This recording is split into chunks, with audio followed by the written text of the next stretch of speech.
స్తోత్ర. హల్లెలూయా. ప్రభునందు ప్రియమైన దేవుని బిడ్డలారా, మీ అందరికీ హృదయపూర్వకమైన వందనాలు తెలియజేస్తున్నాను. ఉదయకాల స్తుతికి మరొకసారి మిమ్మల్ని అందరినీ ప్రేమతో ఆహ్వానిస్తున్నాను. మనము స్తుతి చేయడానికి ఎన్నో పద్ధతులు వాడతాం. ప్రతి పద్ధతి దేవునికి ఇష్టమే. పాట పాడిన, ఆరాధన చేసిన, ప్రార్థన చేసిన, ఇతరులకు మనం సహాయం చేసిన, దేవుని యొక్క సన్నిధికి కానుకలు అర్పించిన, స్తోత్రాలాపన చేసిన, ఇవన్నీ దేవునికి ఇష్టం.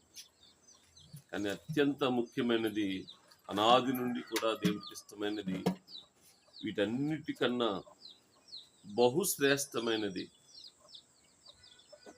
ప్రవర్తన. కయ్యను, హేబేలు ఇద్దరు అర్పణ తెచ్చారు. కానీ కయ్యను ప్రవర్తన దేవుని ఎదుట సరిగా లేదు, కనుకనే ఆయన దాన్ని అంగీకరించలేదు. ప్రతి విషయంలోని ప్రవర్తన అనేది చాలా ముఖ్యం. అందుకనే ప్రకటన గ్రంథంలో కూడా అంటాడు, నువ్వన్నీ బాగున్నావు, కానీ నీ మీద నేను ఒక తప్పు మాపవలసి వస్తా ఉందని. ఆది కాండం ప్రారంభం నుంచి ప్రకటన గ్రంథం చివరి వరకు కూడా దేవాది దేవుడు కోరుతున్నది మన విషయంలో ప్రవర్తన. ఆ ప్రవర్తన విషయంలోనే ఈ ఉదయకాల స్తుతి అనేది ప్రారంభించబడుతుంది. కనుక ఈ ఒక్క ఉదయకాల స్తుతికి మిమ్మల్ని అందరినీ ప్రేమతో ఆహ్వానిస్తున్నాను. గమనించండి ప్రియ దేవుని బిడ్డలారా, నోవాహు జీవితం గురించినటువంటి విశేషతను మనము ధ్యానిస్తున్నాం. ఈ నోవాహు కాలంలో దేవుడు ఆయనతో మాట్లాడిన తర్వాత ఏం జరుగుతున్నదంటే, ఒక కొత్త విధానానికి తెరతీస్తున్నాడు దేవుడు. ఏంటంటే, సమస్త సృష్టిని దేవుడు నోటి మాట చేత కలుగజేస్తే, ఇప్పుడు ఈ సృష్టిలో ఉన్న సకల విధమైనటువంటి జంతువును లేదా ప్రాణిని కాపాడటం కోసం దేవుడు మనిషిని నిర్మించమంటున్నాడు, ఒక నిర్మాణాన్ని.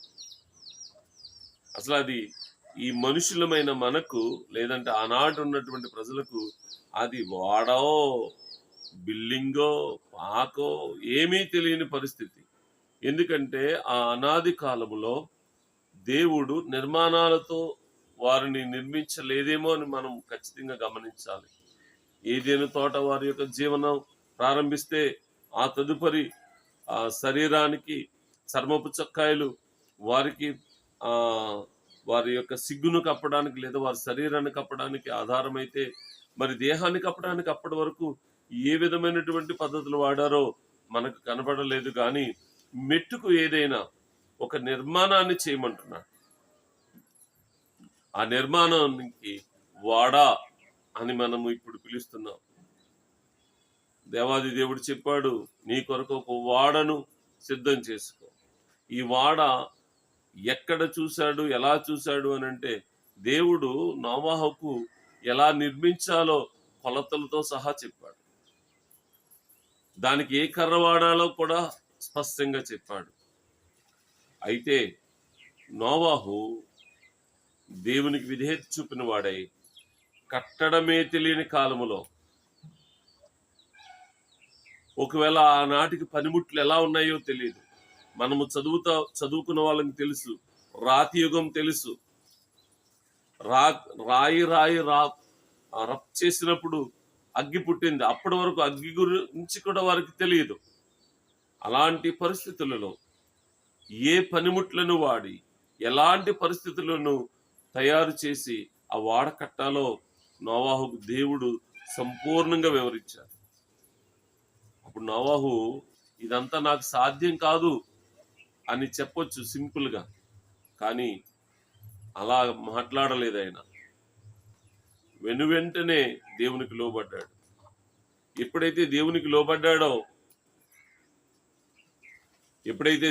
లోబడ్డాడో ఆ లోబడిన వెంటనే దేవుడు సృజించిన సృష్టిని ఆధారం చేసుకుని మరలా ఆ సృష్టిని కాపాడటానికి నోవాహు తన పనిని మొదలుపెట్టాడు.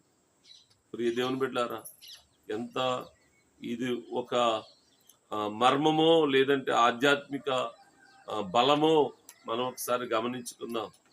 సృష్టిని చేసిన దేవుడే తాను చేసిన సృష్టిని కాపాడటానికి నోవాహును వాడుకున్నాడంటే ఉచితంగా వాడుకోలేదు.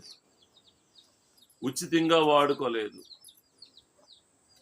నోవాహు ప్రవర్తన దేవునికి ఇష్టమైంది. నోవాహు ప్రవర్తన దేవునికి ఇష్టమైంది. ఈరోజు నేను మీతో చెప్పదలసిన మాట, నీ ప్రవర్తన దేవునికి ఇష్టమైతే నీ తరములన్నీ బాగుంటాయి. నీ ప్రవర్తన దేవునికి ఇష్టం కాదా? ఒకని ప్రవర్తన దేవునికి ఇష్టమైతే అవి 1000 తరాల వరకు ఆశీర్వాదం కలుగుతుంది. ప్రవర్తన గాని దేవునికి ఇష్టం లేకపోతే నువ్వు ఎన్ని రకాల స్తుతి చేసినా, ఎన్ని రకాల పాటలు పాడినా, అర్పణలు ఇచ్చినా, వాయిద్యాలు వాయించినా, లేదంటే దేవుని సన్నిధిలో సువార్త ప్రకటించిన ఎన్ని చెయ్యి, వ్యక్తిగత ప్రవర్తన దేవుడు నీ తరాలను దీవించడానికి ఒక అవకాశం. కాబట్టి ఈరోజు ప్రవర్తన ద్వారా దేవుని స్తుతించడానికి మీ మనసులో నిలపండి. ఈరోజు ఆదివారము మీ ప్రవర్తన దేవుని సన్నిధిలో కనపడాలి. మీరు మందిరమునకు పోవునప్పుడు మీ ప్రవర్తన అంతా జాగ్రత్తగా చూసుకోండి అంటున్నాడు. కాబట్టి మనం మందిరాలకు వెళ్ళవలసిన వారము, సరైన ప్రవర్తనతో వెళ్ళవలసిన వారము. ప్రవర్తన సరి లేకుండా, ప్రవర్తన సిద్ధపడకుండా, లేదంటే ప్రవర్తన శుద్ధి కాకుండా దేవుని మందిరానికి వెళ్తే అది దేవుడు నిన్ను అంగీకరిస్తాడా లేదా అన్నది ఆదికాండంలో తెలిసిపోతుంది, ప్రకటన గ్రంథంలో తెలిసిపోతుంది. ఒక సేవకునిగా నేను కోరేది, నేను నేర్పేది, నేను చెప్పాలనేది, ప్రభువు నన్ను ప్రేరేపించినది ఒకే ఒకటి, నీ ప్రవర్తన దేవుని దృష్టిలో ఆయన నిన్ను ఉపయోగించుకునేలా ఉండాలి. నువ్వు ఆయన్ను ఉపయోగించుకుంటే ఈ భూమి మీద సరిగిపోతాం, ఈ భూమి మీద సాగిపోతాం. కానీ అక్కడ మనం ఎవరమో తెలియదు అంటాడే. అదే ప్రవర్తన సరిగా ఉన్నట్లయితే, అదే కదా యేసుప్రభు వారు తన శిష్యుల పాదాలు కడుగుతూ కూడా ఎంతగా తను తగ్గించుకున్నాడో. ఈ తగ్గింపు జీవితం వల్ల ఆయనకు పరలోకములో ఎంత మెప్పు కలిగిందో. ఫిలిప్పీయులకు రాసిన పత్రిక 2వ అధ్యాయం, అన్ని నామముల కన్నా పైనామము. ఈ రోజుల్లో ఒకరికొకరు తగ్గించుకుని బ్రతకలేకపోతున్నాం, ఒకరికొకరు ఓర్చుకుని బ్రతకలేకపోతున్నాం. దూషణ మాటలు, వ్యంగ్యపు మాటలు, హేళన మాటలు, కించపరిచే మాటలు, ఇవన్నీ దేవుని ఎదుట నువ్వు తేలిపోవడానికి కారణాలు అవుతాయి. దేవుని ఎదుట నువ్వు తేలిపోకుండా దేవుడు చేసిన ప్రతి విషయాన్ని నువ్వు కాపాడాలి అనంటే దేవుని ఎదుట నీ ప్రవర్తన, నా ప్రవర్తన నోవాహు వలె ఉండునట్లు పరిశుద్ధాత్మ దేవుడు మనలను నడిపించును గాక. ఆమేన్. ప్రార్థన. తండ్రి, వందనాలు ప్రభువా, స్తోత్రాలు. మా ప్రవర్తన ద్వారా నిన్ను స్తుతించుటకు సహాయం చేయండి. మా యొక్క క్రియల ద్వారా నిన్ను స్తుతించుటకు సహాయం చేయండి. మా అర్పణల ద్వారా నిన్ను స్తుతించుటకు సహాయం చేయండి. మా ప్రతి గానాల వలన నిన్ను స్తుతించుటకు సహాయం చేయండి. వాయిద్యాల ద్వారా నిన్ను స్తుతించుటకు సహాయం చేయండి. మెట్టుకు అన్ని విధాలా నిన్ను స్తుతిస్తూ, ముఖ్యంగా మా ప్రవర్తనంతటిని కాపాడుకోవడానికి కృప చూపించమని, దీవించమని. ఈ దినము ఆదివారపు ఆరాధనలు బాబు, అనేక మంది ప్రయాణమై వెళ్తున్నారు.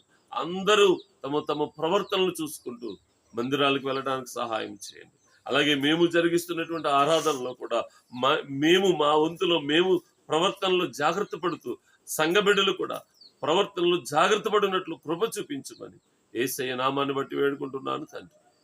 ఆమేన్. అందరికీ వందనాలు. God bless you.